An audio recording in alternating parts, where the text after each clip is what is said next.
Programang ito ay rated SPG. Striktong patnubay at gabay ng magulang ang kailangan. Maaaring may masiselang tema, lengguwahe, karahasan, sexual, horror o droga na hindi angkop sa mga bata.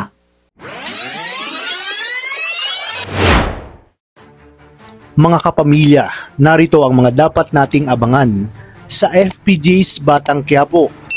Matapos makabalik ng ligtas sina Lucio sa kanilang hideout kasama si Santino, ay agad na ipinagmalaki ni Lucio si Santino kay Mr. Wu na nadala nito ang Red Chaser at nabawi sa mga Montenegro. Dagdag pa ni Lucio na talagang malaki ang maitutulong ni Santino sa kanilang negosyo. At dahil iniligtas ni Lucio ang buhay ni Mr. Wu at Roy, ay may utang na loob na ang mga ito sa grupo ni Lucio. Kaya naman sinabi ni Mr. Wu na napatunayan nilang karapat-dapat silang mapabilang sa grupo ng Red Chasers. Binabagabag naman si Santino ng kanyang konsyensya dahil hindi niya lubos akalain na magagawa niyang pumatay ng tao. Sinabi niya kina Kidlat na paano na lang umano kung pamilyadong tao yon at maraming umaasa kay Bullet. Ngunit sinabi ni Kidlat na halang ang bituka ni Bullet dahil tao ito ng mga Montenegro at kung hindi napatay ni Santino si Bullet, marahil si Santino na ang napatay nito. Sa kabilang banda, nagtagumpay si Tanggol sa kanilang plano dahil malalaman na nila kung saan dinala ni Tisay ang mga nakuhang sasakyan.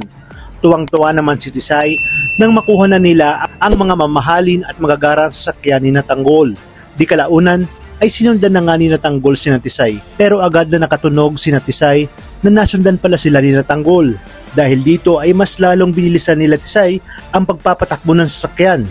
Ngunit hindi magpapadaig si Tanggol at patuloy ding sinundan si Tisay hanggang sa magpang-abot na sila at dito na nagsimulang magpaulan ng bala ang grupo ni Tisay, kaya naman gumanti na si Tanggol. Inutos naman ni Tisay sa kanilang mga tauhan na harangin si Tanggol. Wala nang nagawa pa si Tanggol kundi tapusin ang mga tauhan ni Tisay at dito talagang sinagad ang galit ni Tanggol.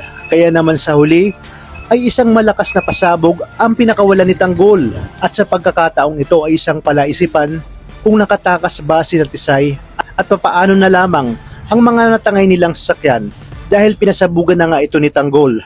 Dito na kaya magsisimula ang kanilang hidwaan ni Boss Divina dahil hindi man lang daw inisip ni Tanggol ang daang milyong libo na mawawala sa kanilang negosyo dahil sa mga sasakyan na nasira. Napakarami pa nating dapat abangan dito lang sa FPJ's Batang Quiapo. Maraming salamat sa inyong panonood at pagpalain tayong lahat, kapamilya.